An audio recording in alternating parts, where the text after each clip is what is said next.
Alléluia, que Dieu vous bénisse, chers frères et sœurs, à vous les chantres, à vous qui êtes connectés, vous connaissez le thème qui nous réunit, qui nous rassemble ce matin sur ce direct. Alors, est-ce que les chantres ont péché pour que la mort vienne? Alléluia. Alors, avant tout, je voudrais encore réitérer mes condoléances à toute la famille des chantres qui a éploré, à la famille biologique, la famille chrétienne, spirituelle, que Dieu vous bénisse. Alors, la mort, elle est pour tout le monde. Tous ceux qui meurent seulement en Jésus, la Bible dit que ceux qui lui appartiennent à la mort comme à la vie, ils sont à lui. Alors, tout dépend de la manière.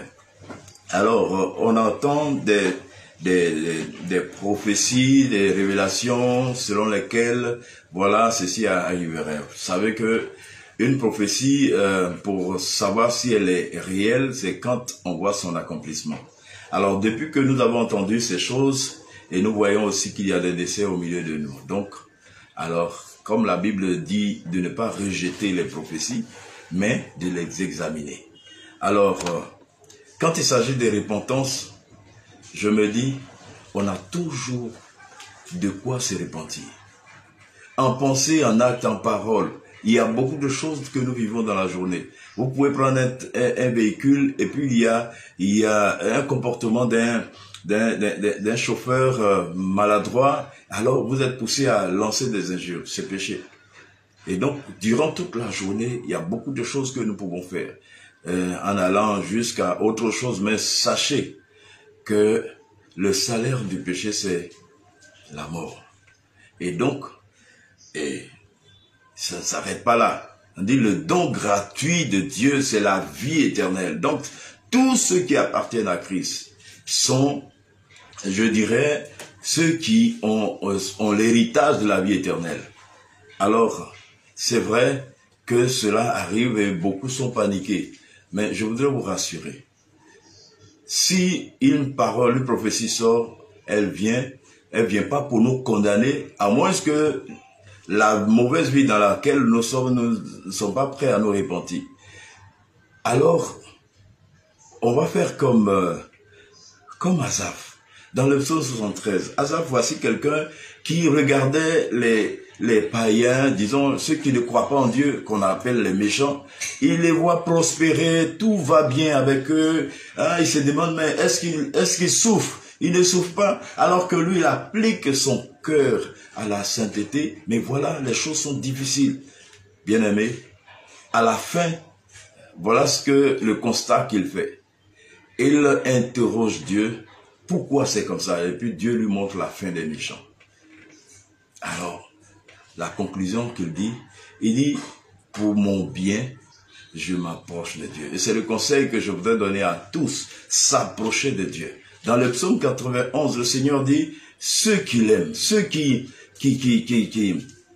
obéissent à sa parole, ceux qui le suivent, alors il a des promesses de longévité, de bénédiction. Il dit la pluie qui va tomber, hein, les bénédictions qui en découlent, tu vas hériter. Alléluia. Donc, on n'a pas à s'inquiéter. Alors, la seule chose que nous devons faire, chacun connaît sa vie. Moi, je connais ma vie. Je connais les choses qui sont dans ma vie qui ne glorifient pas Dieu. Alors, qu'est-ce que je fais? Je m'approche de Dieu et je demande pardon. Si je me suis mis en colère, une colère qui n'est pas justifiée, parce que ça arrive, des colères qui viennent comme ça, et puis, voilà. D'ailleurs, je me sens mal dans ma peau, je ne peux pas digérer cette colère. Et donc, je suis obligé d'aller devant la face de Dieu et me repentir pour que j'ai la paix du cœur. C'est valable pour tout acte que nous posons. Quel que soit le péché, mais il faut simplement être sincère. Tu peux, comment on appelle ça, tu peux avoir à te repentir publiquement. Bon, ça c'est pas mauvais.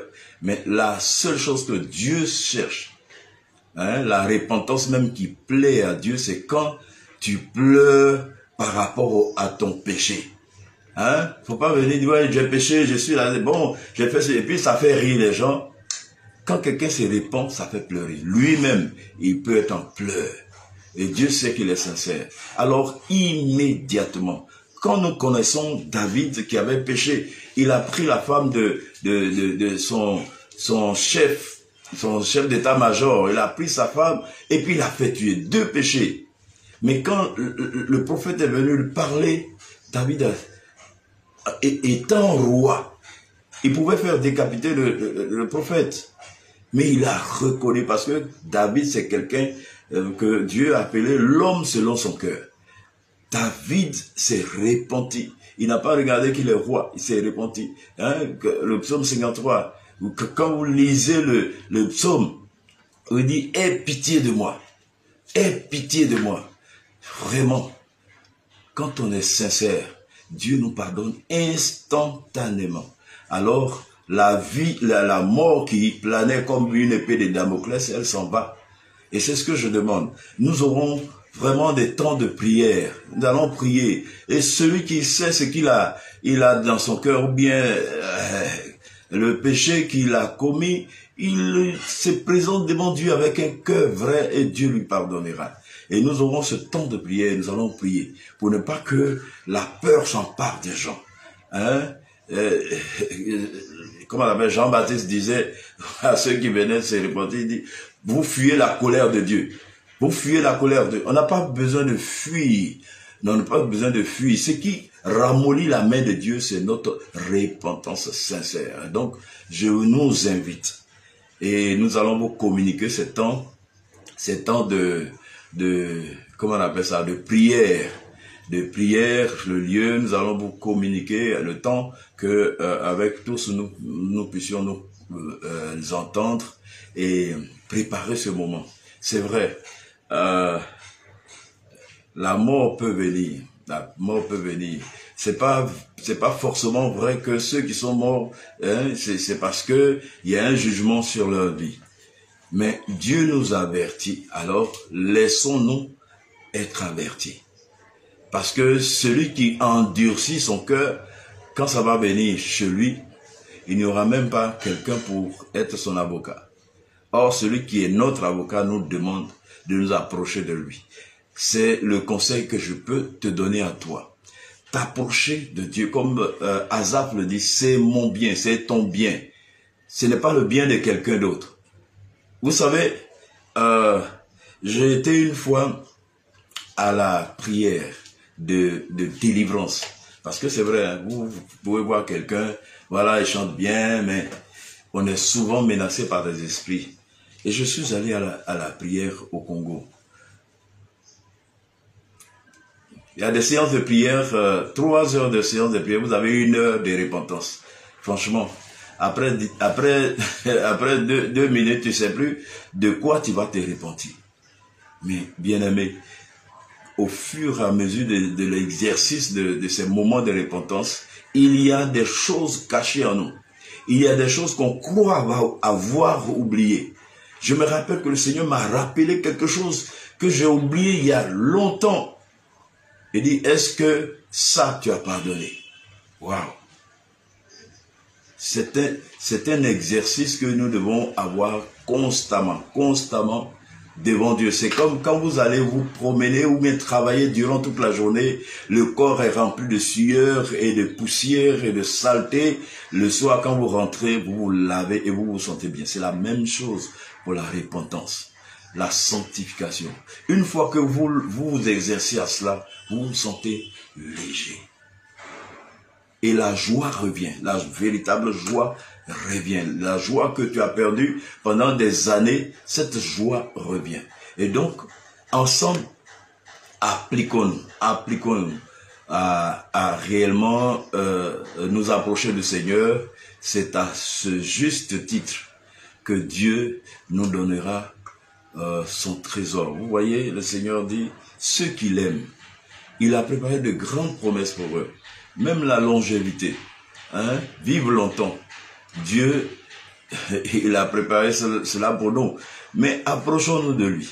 Soyons avec lui hein, dans la prière, dans la méditation de la prière, de la parole, pardon, et puis, ok, hein, en obéissance, parce qu'il ne faut pas se limiter à écouter une parole, ou bien un enseignement, mais il faut mettre en pratique la parole de Dieu. Et en ce moment, c'est comme si Dieu, le Saint-Esprit qui est en vous, vous lui donnez vie, vous lui donnez la force, hein, de pouvoir vous conduire en profondeur. Alléluia. Alléluia. Voilà. Et donc, je crois que ce moment est un moment qui vous a béni. Et donc, je rappelle encore à tous les chantres, hein, soyez peut-être dans l'affliction, mais soyez encouragés. Le Seigneur n'est pas un Dieu de jugement. C'est vrai, c'est le péché seulement qui peut nous conduire au jugement. Et donc, ne vous effrayez pas, simplement cherchez à faire la volonté de Dieu, cherchez à vous approcher de Dieu. Vous qui commencez dans la louange, hein, vous voyez peut-être un frère qui a une vie bizarre et puis vous êtes poussé à aller faire la même chose. Je vous dis, notre seul exemple, notre seul, comment on appelle, mentor, leader que nous devons regarder toujours, c'est le Seigneur Jésus. C'est lui seul qui peut nous donner la vie exemplaire, hein, que nous devons mener là où nous sommes, que ce soit sur notre lieu de travail, que ce soit à la maison, que ce soit au quartier. Voilà. Quand on vous regarde, on voit Jésus en vous et les gens sont fiers de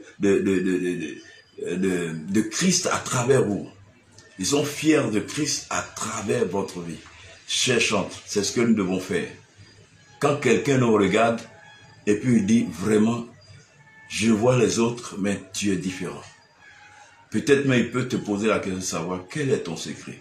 Et puis tu vas lui dire que c'est Jésus-Christ. Alléluia. Alors, est-ce que vous êtes tous qui êtes connectés? Est-ce que vous avez, comment on appelle ça? Vous appréciez réellement tout ce que nous sommes en train de dire pour que ça puisse changer votre vie? Alors, que Dieu vous bénisse. Je salue Maman Nyanko. Voilà, Maman Nyanko, que Dieu te bénisse. Que Dieu te bénisse. Nous sommes à ce moment-là vraiment pour encourager tous les chants. Les chants de l'UAXI. L'UAXI, c'est l'Union des artistes chants de Côte d'Ivoire. C'est pas tout le monde qui est membre de cette union. Mais, quand on parle de chantres, c'est tous les chantres. Quand il y a une sentence qui vient, quand il y a un problème qui vient, le problème ne regarde pas la couleur ou bien ton association. Mais en tant que chantre, serviteur du Très-Haut, alors Dieu nous appelle à nous approcher de lui dans la sanctification, dans la pureté du cœur. S'il y a un chantre avec qui tu ne parles pas, va vers lui et puis réglez votre différend. Alors, nous devons nous aimer et puis, comme la Bible dit, au point où nous sommes, marchons des mêmes pas. Voilà. Que Dieu vous bénisse. Que Dieu vous bénisse sincèrement que cette semaine. Alors, je voudrais aussi vous dire que d'ici le 8 avril, on vous a annoncé un événement. Et cet événement, c'est la sortie du prochain album. Le prochain album intitulé « On va t'appeler ». Quelqu'un m'a demandé, mais qu'est-ce que je veux dire par là? Simplement, il faut écouter le chant. Alors tu sauras qui va t'appeler et comment on va t'appeler et pourquoi on va t'appeler. Voilà. Que Dieu vous bénisse. Alors, maintenant, le rendez-vous, c'est le week-end prochain. On sera à la même heure, au même lieu. Et que la gloire du Tout-Puissant soit sur vous et sur notre nation au nom de Jésus. Amen. Amen. Bye, bye, bye, bye. Alléluia.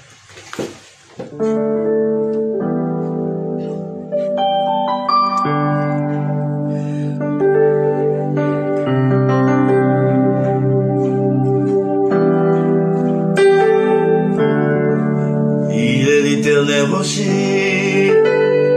Mon Dieu ne dort pas.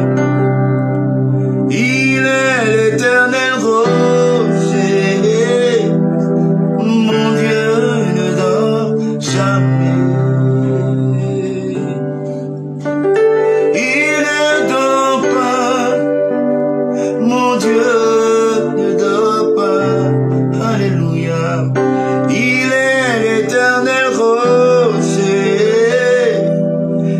Yahweh ne dort jamais. Il entend les cris de ceux qui souffrent. Il les écoute et les fortifie. Il fait justice à l'orphelin et à l'opprimé, pour que plus jamais l'on ne sème la terreur sur terre.